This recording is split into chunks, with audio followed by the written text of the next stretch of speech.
Thank you for joining me as I begin my examination of the book In Search of God by Robert Hawes. In this video, I will be covering the introduction and part one of the book. Before I get into the actual content, I'm going to reintroduce the series for a minute or two, explain a little bit about who the author is, and go over what the structure of this series will be going forward. So if you're not interested in that, if this is not your first time watching an Atheist Reads series, then you can just skip ahead to the time code on the screen, and it will take you right to when I am beginning to consider the text.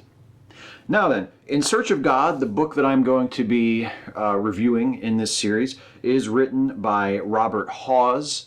I may have called him Robert Hawks when I announced this series at the end of the last series, but that's because I am terrible at my job. His name is Robert Hawes, and if Mr. Hawes ever happens to watch this and learns of my misidentification of him, I sincerely apologize for getting your name wrong.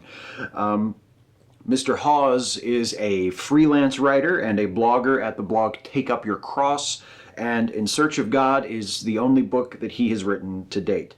The book is divided into 3 parts and is relatively short, about 148 pages in its paperback edition, so I will be working from the Kindle edition as usual, and this series will consist of 4 videos in total. In this video, I will cover the introduction in part 1. In the second video, I will cover part 2, and then part 3 is a little longer than the first 2 parts, so videos 3 and 4 of this series will cover part 3 of the book. So that is how the series will be broken down as we move forward. Now, just a quick refresher for those of you who may be watching this sort of thing by me for the first time.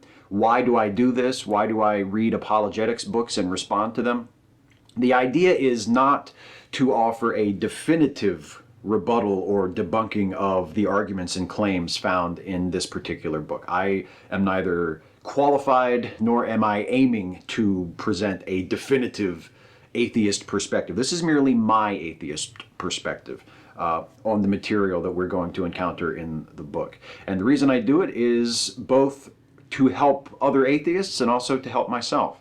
I personally feel that it's very important to educate yourself about the arguments against your own position. If you are an atheist and you are seeking to understand or engage with religious folks, especially apologists who are defending their faith, I think it's very important for you to know their arguments, to not just know your arguments, to not just know why you feel the way you feel and why you think the things you think, but to try as best you can to understand why they feel the way they feel and why they think the way they think and what they are actually saying and what arguments they are actually putting out there. So that's a very important thing, and it's important for me personally, and I also hope that it will be important and helpful to any atheists who might be watching this, who may have encountered these books before.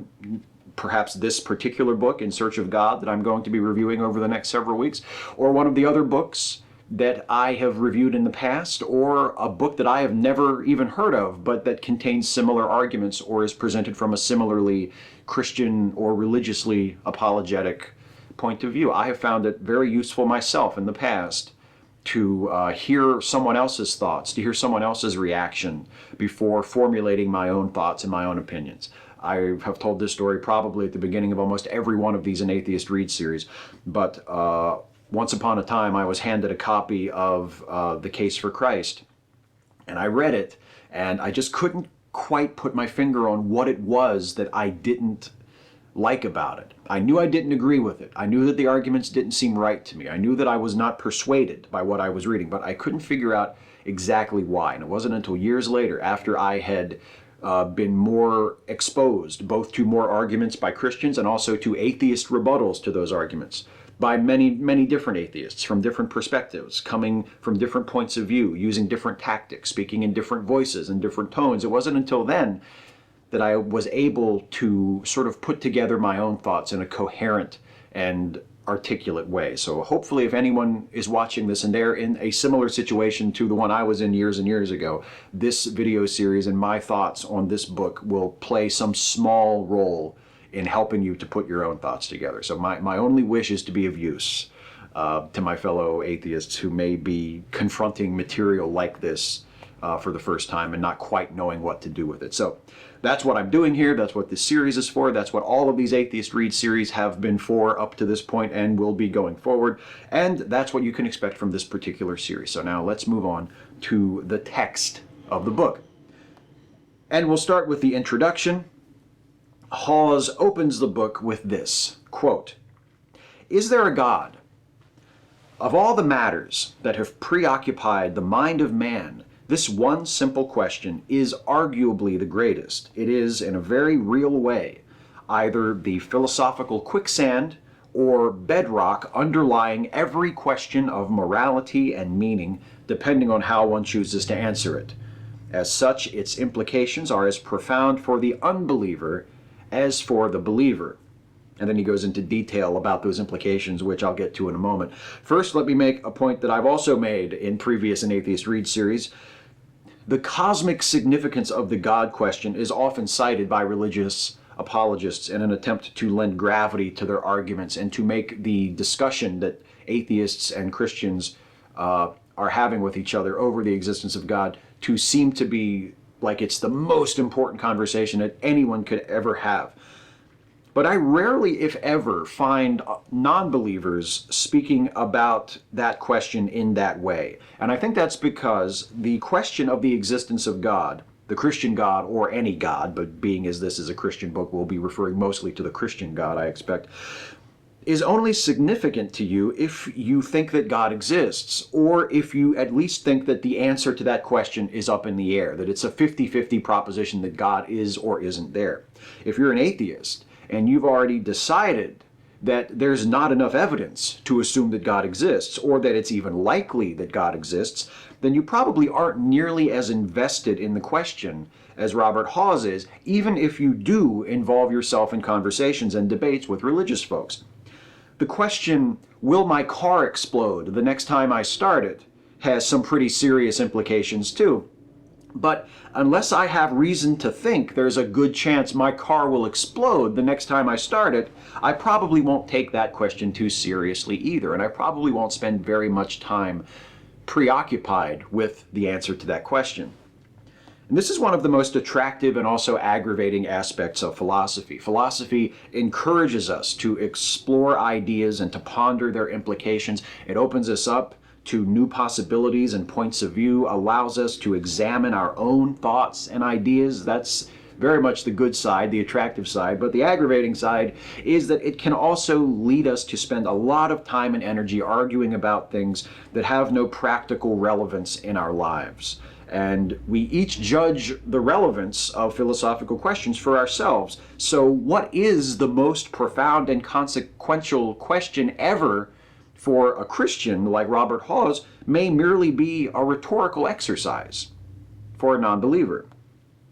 So what about the implications of that question that Hawes referred to? Well, in a materialist universe, there is no objective, transcendent purpose behind anything that happens. Our lives and our actions have no ultimate meaning, only the meaning imparted to them by ourselves and our fellow beings. This makes moral questions impossible to definitively answer because there is no objective final moral standard to decide what is right and what is wrong. But in a universe where there is an intelligent creator behind everything, such questions can be answered.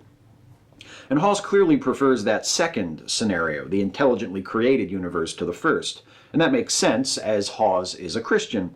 The questions I have as a non-Christian and an atheist are, why should I prefer the Christian theist view of the universe to the atheist materialist one? And more importantly, what evidence is there to compel me to conclude that we actually live in such a universe?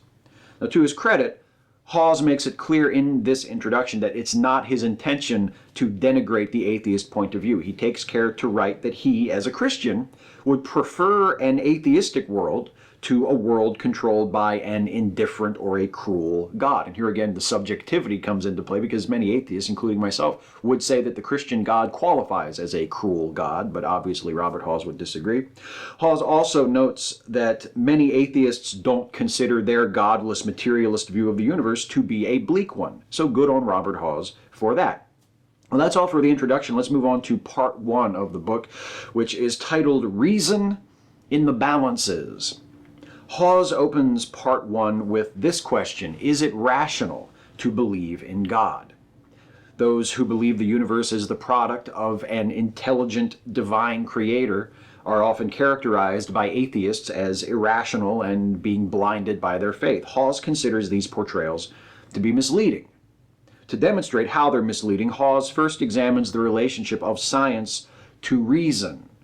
Science operates by evaluating empirical evidence. And since the supernatural cannot be confirmed or ruled out by empirical evidence, at first it would seem entirely reasonable to rule it out as a scientific possibility, to just say this is not something that science is capable of handling, these are unfalsifiable claims, science is going to ignore them. But this isn't as reasonable as one might think, says Hawes, quote, "Obviously, in order for empirical and scientific methods to be valid, a knowable reality and rules of rational thought must exist. But we do not arrive at the concept of truth by either empirical or scientific means, and therein lies a crucial distinction as well as a daunting challenge for atheism. The principles of truth and causality are necessary preconditions for the validity of empirical and scientific methods, for us to uncover particular truths and particular causal relationships. But these concepts are immaterial, and that is where the atheist has a serious problem." Now, I admit I had to laugh when I read this passage originally in the text when I was preparing my notes. If you look up responses to philosophical materialism from a religious point of view, you will find that this is an extremely common argument. And maybe it's just me, but I find it very suspect when you're having a disagreement with someone over whether or not a given thing is true, and they open with, "Well, let's talk about what we mean by true." And I'm not saying that deconstructing the concept of truth isn't sometimes necessary and rewarding. I'm just saying, if a person makes a claim and you ask them to provide evidence that the claim is true, and they come back with, "Well, what is truth anyway? Let's examine the concept of truth," there's a better than average chance, in my experience anyway, that they're full of shit. But let me try to actually address Hawes' point here. He says that atheists who believe that the universe is ultimately reducible to material or physical terms are, as he puts it, sitting on castles in the sky, because the necessary preconditions for science are immaterial. And how can your materialism be rooted in that which is immaterial? Now, I imagine there are many more sophisticated answers to this problem from those of you who are far more philosophically literate than I am, but here's my best shot.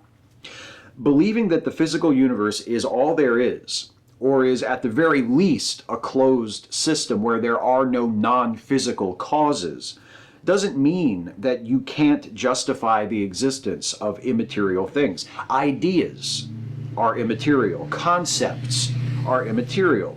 But they are the products, ultimately, of material brains. Though they themselves cannot be said to be physical or material, they are rooted in the material. Without the material brains that conceive them, they would not exist. And these concepts themselves are descriptions of reality as we experience it. They are concepts that are meant to describe a physical material reality that we experience every day. They are a result of conscious beings, physical beings, looking at the world and trying to make sense of it. There is no difficulty, it seems to me, in explaining and justifying the existence of immaterial concepts within a materialist framework. As Hawes himself says in that quote that I read a moment ago, for science to be valid, there must be a knowable reality and a rational framework by which that reality can be understood. Or, as he puts it himself a bit later, quote, "The bottom line here is that if empirical and scientific methods are valid, and no one seriously argues that they are not, then whatever is a necessary precondition for them must also be valid." And what is necessary for science? The existence of an objective reality that exists outside of and independent of our minds, and a set of rules that render that reality comprehensible. And I would argue one more thing, and that is the general reliability of our senses, which are the only source for information about that objective reality that exists outside of our minds. Why is it necessary to appeal to the supernatural to establish any of these preconditions for science. We can accept that reality exists, that reality is comprehensible, and that our perceptions of it are sufficiently reliable, all without having to believe in the existence of any God or anything supernatural. It's just a superfluous assumption. Well, next, Hawes argues that scientists aren't unbiased. He writes, quote, "Simply because one claims to be a champion of science does not mean that he or she is philosophically neutral where the question of origins is concerned. Indeed, anyone who has spent any appreciable time studying the theory of evolution will likely have noted that while atheist scientists have often confessed a need to revisit the various theories concerning how evolution did something, they hardly ever seem to see a need to revisit the theory of evolution itself. They proceed on the assumption that evolution did take place, and they evaluate every fact, every particle of evidence, every discovery in light of that one fundamental but unproven assumption." This seems like a bad example to cite when illustrating bias. To me, an example of bias in science would be something like Fred Hoyle's reluctance to let go of his preferred steady-state theory of cosmology, even as the evidence for the Big Bang theory mounted and became more and more difficult to deny. A biologist taking the theory of evolution as a given in their work isn't bias. It's relying on an established theory that's been proven to work, despite what Hawes apparently believes, and which is substantiated by mountains of evidence from numerous fields of scientific inquiry. Obviously, it would be foolish to suggest that scientists are immune to personal bias. Any good scientist is aware of the possibility that their bias can influence results of studies and their interpretations of data. That's why responsible scientists take precautions to screen out the effects of bias as much as possible. That's why science relies on carefully documented, repeated results and doesn't reach sweeping conclusions on the basis of one or two studies, but requires repeated, independent confirmation. Well, why does Hawes bring this up? Hawes, I did it again, I apologize. Why does Hawes bring this up? Because he believes scientists are biased in favor of materialism. Well, the hits keep coming. Where have I heard that before? Quote, "It's one thing to begin with a hypothesis, to test that hypothesis with a view to it being potentially false, and to develop more confidence in it as predictions based upon it are established in fact. But it's something else altogether to cling to an idea to the point where you refuse to even question it. Yet this is precisely what many atheists do. They affirm materialism while simultaneously presenting themselves as objective and demanding that theists either provide a materialistic reason for belief in God or else be considered irrational. Okay then, demonstrate that materialism is a false premise. I won't ask for evidence because that could be construed as asking for empirical proof that empiricism is invalid, so I get why that might be a problem. I'll just ask, please demonstrate somehow, in a way that could be convincing to me, that materialism is a false premise. Because the reason scientists don't question it every single time they start an inquiry, the reason why it's assumed as a precondition of scientific inquiry, is because it works. It's an established, reliable framework. If your argument is that it's not a reliable framework, demonstrate why that's true. If your argument is that it's not a sufficient framework, because there are immaterial causes, demonstrate why that's true. Explain how you reached the conclusion that there are immaterial causes so that others can repeat your steps and come to the same conclusion. It's all well and good to accuse scientists of being close-minded, of having an anti-supernatural bias, as others I have examined before Hawes have put it. But when science has been proven to work and enabled humans to accumulate a massive body of knowledge through investigations from within that framework, and you have nothing but unsubstantiated claims and beliefs based on arguments from authority and other forms of received knowledge, don't be surprised if your arguments aren't taken seriously by those who respect and understand what science is and how it works. Hawes turns his attention now to the question of where the universe came from. He says, quote, "When we consider the question of how the universe came to be, four potential solutions suggest themselves. 1, it has always existed. 2, an outside force caused it to come into existence. 3, it caused itself to come into existence. 4, it came into existence out of nothing, caused by nothing. Hawes rejects possibilities 1, 3, and 4 as logically impossible. He spends a couple of pages describing the mathematical and philosophical problems we encounter when trying to make sense of a universe that has always existed, that is, a universe with an infinitely long past, an infinite number of yesterdays. And in addition to the logical problems, there's the physical evidence that the universe is not infinitely old, but actually did have a beginning at a particular point in time. And he says option 3 is out because something can't be the cause of its own existence. To cause things, something must first exist. So it's logically impossible for a thing to cause its own existence. He also rejects option 4, but that may not be justified. Here's what he says about option 4, the universe coming into existence uncaused out of nothing. Quote, "It's a basic principle of logic that it takes something to do something, and nothing is literally no thing. It is the absence of anything. It is a state of non-existence." And even that statement is cheating after a fashion because a state is something. For this reason, option 4 boils down to an argument for either an effect without a cause or an act of self-creation, neither of which is logically possible.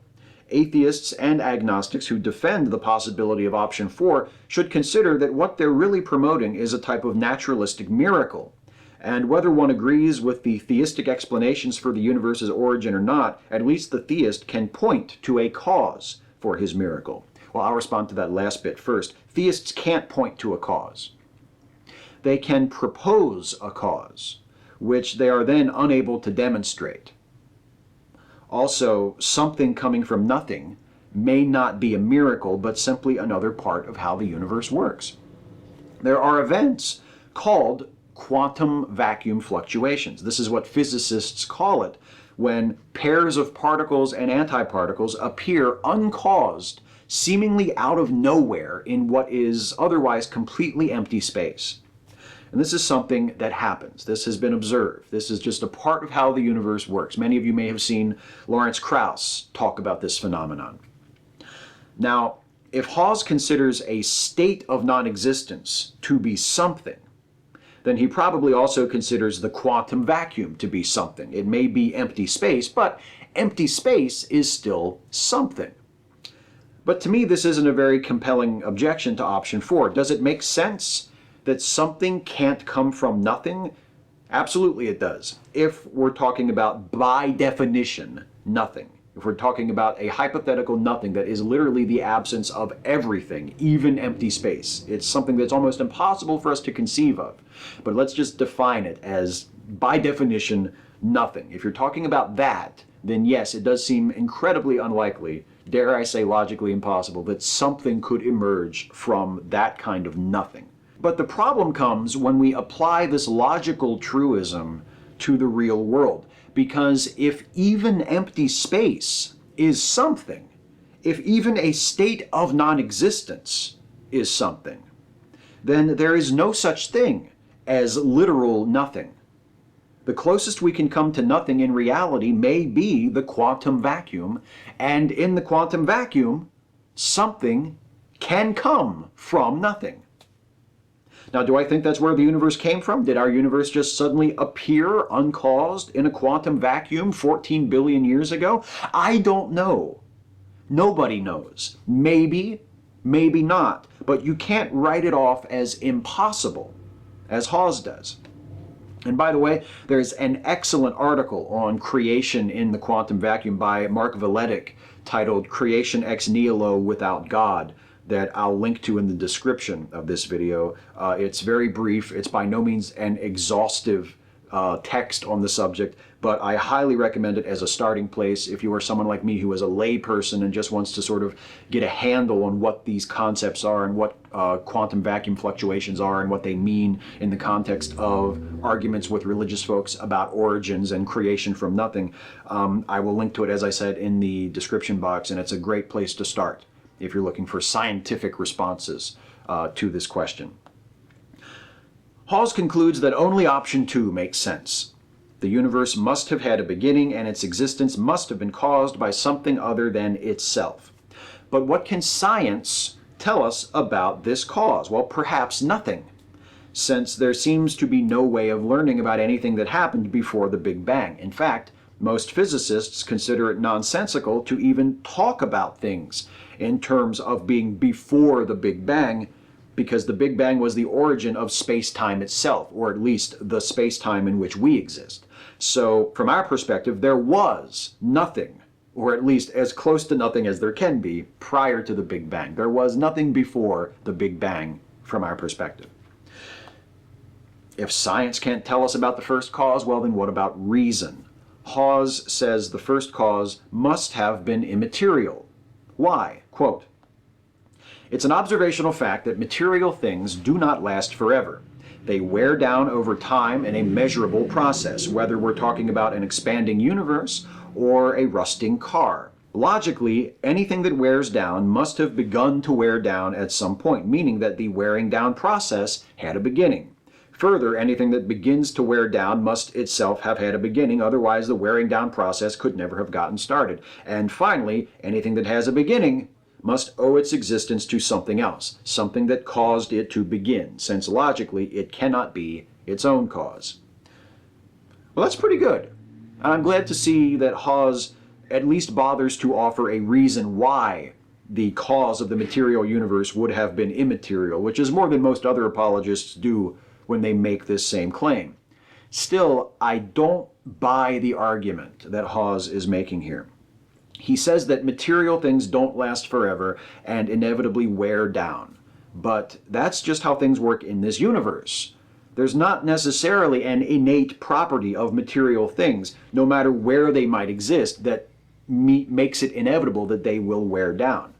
If a material thing existed in a universe with different laws of physics, or in a realm beyond our laws of physics, or any laws of physics, who's to say that it would necessarily degrade over time? I also want to point out that saying material objects degrade over time is not the same thing as saying they don't last forever. Yes, complex objects like cars and planets will not last forever, but their destruction doesn't mean that the material they were made of ceases to exist. The universe itself will, according to some theories, eventually degrade to a state very different than the one we now observe, but it will still exist. Not much will be happening, but it will still exist. There will still be something materially present. Again, I'm not arguing that the cause of the universe, if there was one, must have been material. It may well have been immaterial. We don't know. I'm just saying that we can't conclude with logical certainty that it was immaterial simply because the everyday material objects we observe in our universe don't last forever. Hawes' reasoning tells him more things about the first cause. For instance, it must have been uncaused by anything else, otherwise it wouldn't be the first cause. And it couldn't have been caused by itself, therefore it must be eternal. The first cause must have been autonomous, and the act of creation must not have been inevitable. Therefore, the first cause must have been intelligent so that it could choose to deliberately create the universe. Hawes reasons that the first cause could not have been mindless because if it were a mindless thing that created the universe simply because it was in its nature to do so, that would mean that the first cause, which is also eternal, had either been creating universes for eternity, which creates an infinite regress problem, or was conditioned to only create our universe, which implies it was designed or conditioned to do so by something else, and therefore was not the first cause. Again, this sounds pretty good, but if Hawes has already placed his first cause outside of time, what does it matter how many hypothetical universes it created before it created ours? Why is the infinite regress a problem if you have already accepted that an eternity exists in some form? Eternity only reduces to nonsense for us because we exist in a universe with linear time, where the concept of an infinite number of yesterdays doesn't make sense. But if the first cause exists outside of time, and we're already defining it as having always existed, be it an intelligent being or a mindless thing, why is it a problem to believe it's been creating things for that eternity? A timeless eternal existence is plausible, but a timeless eternal existence where the first cause has been actively creating isn't? Why is it better to postulate an intelligent eternal cause who chose to create only one universe during its eternal existence than to postulate a mindless eternal first cause that through its very nature has created an infinite number of universes, including our own? If you're willing to entertain the possibility of one infinite something, why not another infinite something?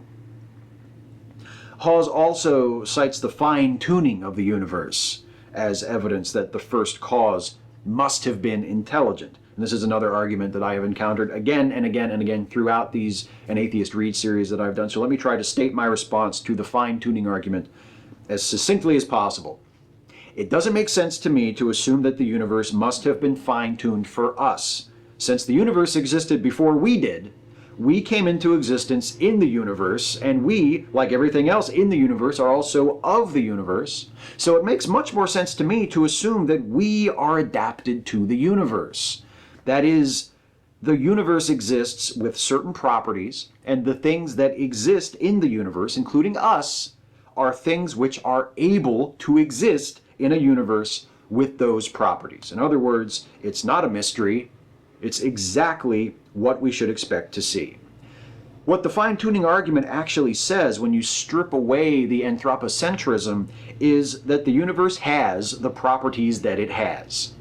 And why should I feel it necessary to appeal to the existence of a God, or indeed to the existence of any specific first cause, to explain why the universe has the particular properties that it has? It's really one of the most conceited things that a human being could ever say, to look at the universe, which has existed for 13 plus billion years, and then to look at us, who have existed for the most infinitesimal fraction of that time, and to say, well, clearly this was all made with us in mind. Clearly the universe is the way it is because we are the way we are, instead of the much more obvious opposite of that thought, which is that we are the way we are because the universe is the way it is.